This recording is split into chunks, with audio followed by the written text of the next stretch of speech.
Aku ingat pertama kali melihatmu. Kau masuk ke dalam hidupku tanpa permisi, berputar bagai gasing di dalam pikiranku. Entah kau milik siapa, hatiku keras kepala. Ceritakanlah tentang harimu. Berbincanglah sampai salah satu dari kita tertidur. Aku tidak akan bosan dengan semua yang kau ketik. Betapa sering aku menduga-duga, adakah kode yang tersirat dalam kolom chat kita? Aku tidak mau berdrama, tapi aku tidak bisa mengeluarkanmu dari kepala. Aku tergila-gila hingga tak tahu lagi mesti berbuat apa. Ini semacam hasrat purba yang lebih tua dari manusia. Jika kau percaya akan jodoh, mungkin ini adalah contohnya. Dan aku tidak berbicara perihal parasmu atau apa yang kau punya. Ada sesuatu tentangmu yang membuatku merasa baik-baik saja. Entah apa. Kau selalu mampu membuatku jujur mengenai segala hal, kecuali satu, perasaanku. Andai saja aku mampu memberitahumu. Tapi aku terlalu takut akan reaksimu yang tidak sesuai dengan imajinasiku selama ini. Bukankah fiksi lebih meninabobokan dibandingkan kenyataan? Bukankah kita adalah dua orang yang terlanjur menikmati berkubang dalam zona pertemanan? Tubuh kita berlumur harapan palsu. Tanganku menggapai-gapai mencari jalan keluar, sementara tanganmu mencegahku kemana-mana. Tunggu sebentar. Izinkan aku keluar dari zona pertemanan kita untuk sejenak. Akan kutunjukkan padamu sebuah gerbang menuju dunia paralel. Mari, ikut aku ke sana. Di dunia paralel, aku tidak perlu lagi repot-repot menyatakan apapun. Kau akan setuju untuk bersanding denganku tanpa perlu ada serentetan peristiwa yang membuat kita semakin pelik. Aku akan menjadi bumi untuk mentarimu, lirik untuk lagumu, hujan untuk bungamu. Di dunia paralel, keadaannya akan jauh berbeda. Walau begitu, kau tahu aku akan tetap menjadi orang yang sama, yang merindukanmu dengan sederhana, mengejarmu dengan wajar, menyayangimu dengan luar biasa, dan menyakitimu dengan mustahil.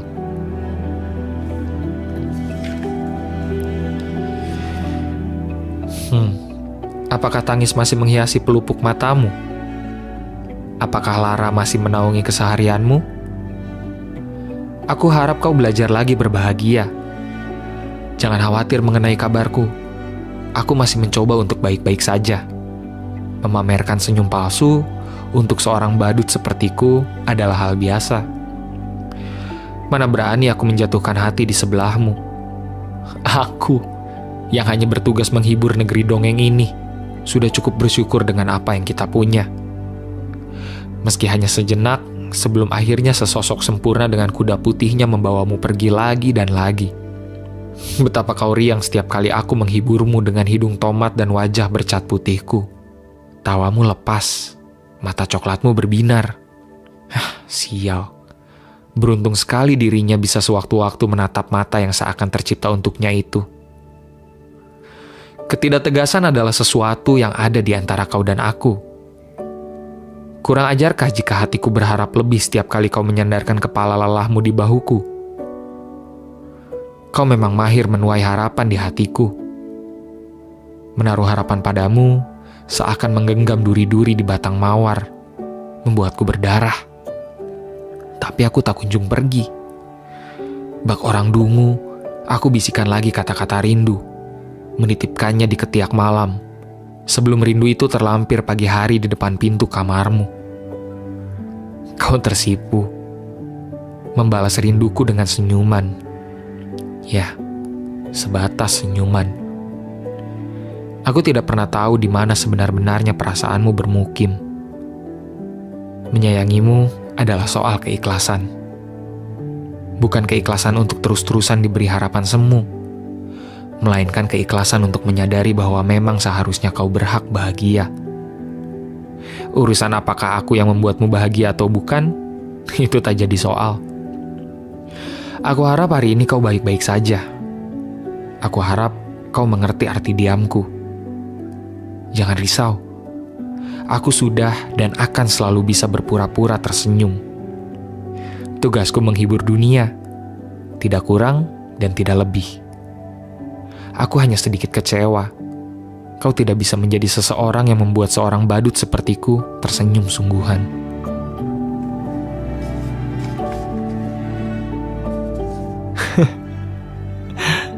Kudengar seseorang berhasil menghancurkan hatimu. Hampir saja aku yang terbiasa bertepuk sebelah tangan ini bertepuk tangan sambil memuji-muji karma. Tapi mana mungkin aku tega melihatmu berduka. Orang bodoh macam apa yang membiarkanmu terluka? Hah? Kau yang kuyakin tercipta saat Tuhan sedang gembira, sebenar-benarnya pantas mendapatkan yang terbaik. Atau jika tidak, izinkanlah aku mencoba memberikan yang terbaik. Kau menangis deras. Katamu, ia pergi meninggalkanmu kedinginan di ujung bumi. Bahkan di saat seperti ini, kau masih berusaha tegar.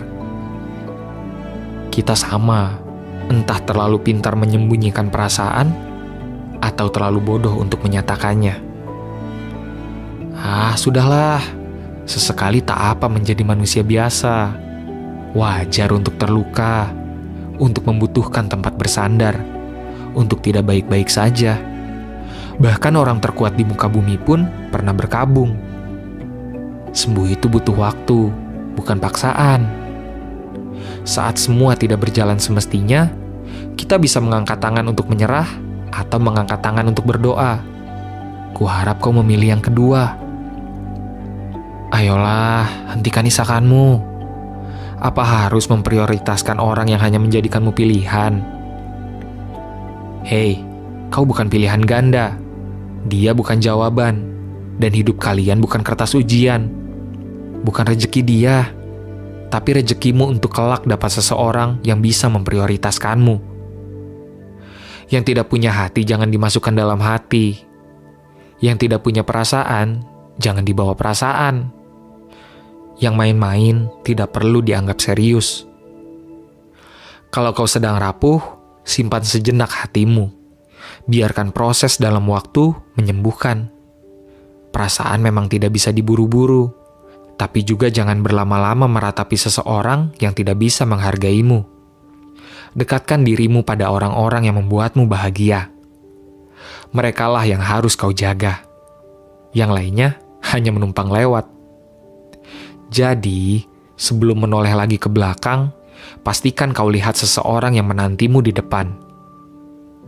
Mengenang masa lalu bukan berarti harus mengulang. Kalau dia tidak bisa menghargai kesempatan baik yang kau beri, beri dirimu sendiri kesempatan untuk mendapatkan kisah yang lebih baik.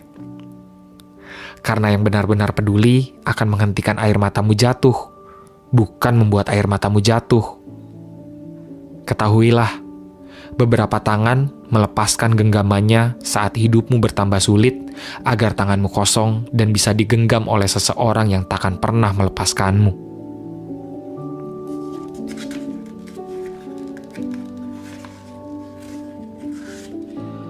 Aku selalu menganggap rela menunggu seseorang itu tidak berarti bodoh. Itu hanya berarti teguh pendirian. Karena sekuat apapun kita menyangkal sesuatu yang dikatakan oleh hati, sekuat itu pula hati akan berusaha mendesak. Mungkin karena itulah aku tidak bisa meninggalkanmu sendirian. Meski dengan biadabnya, kau bertingkah seolah aku adalah buku harian yang cuma kau isi dengan keluh kesahmu tanpa perlu kau tanyakan bagaimana perasaanku. Kemudian kau mencari penghilang rasa sakit untuk meredakan hari-harimu yang suram. Aku pun dengan sukarela menjadi pemeran pengganti untuk meredakan malam-malammu yang muram. Aku yang mendengarkanmu hingga jam 1 pagi adalah aku yang kau nafikan lagi dan lagi. Kau yang masih tenggelam dalam kenangan adalah apa yang ingin kuselamatkan. Celakanya, aku malah ikut terbenam dalam skenario yang kau ciptakan.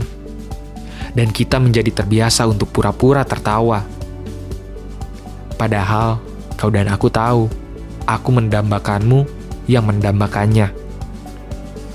Sampai kapan kita harus begini? Sampai nyaliku terkumpul untuk kau empaskan? Atau sampai kau terbang lagi menuju pelukan yang lainnya. Ternyata menjadi juara kedua itu sama saja dengan berpacaran dengan seseorang yang tidak pernah ada secara nyata.